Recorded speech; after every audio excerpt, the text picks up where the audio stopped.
Kola Super Deep Borehole at ang alamat ng Well to Hell.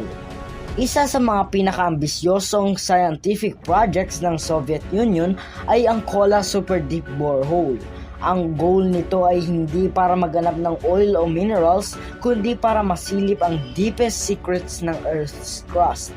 Pero habang lumalalim ang hukay, kumalat ang isang alamat na tinawag na Well to Hell, na nagbigay ng kakaibang takot at intrigue sa publiko. Sinimulan noong 1970s, ang Kola Borehole ay purely scientific research. Ang mga scientists gusto nilang maintindihan ang composition ng bato, ang temperatura sa ilalim ng lupa at kung paano gumagana ang geological processes sa extreme depths. Umabot ang borehole sa lalim na 12,262 meters, the deepest man-made hole ever.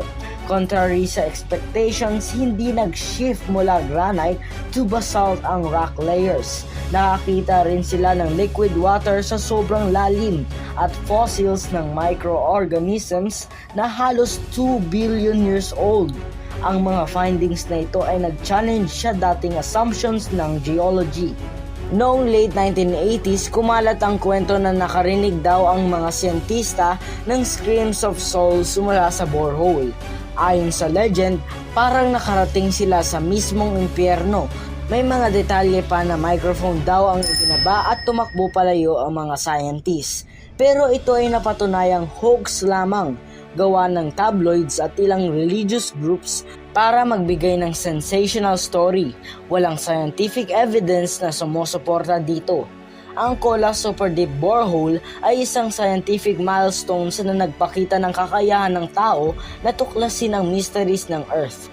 Bagamat nababalutan ng alamat na Well to Hell, ang tunay na halaga nito ay nasa mga natuklasan na nagbigay sa bagong pananaw sa geology.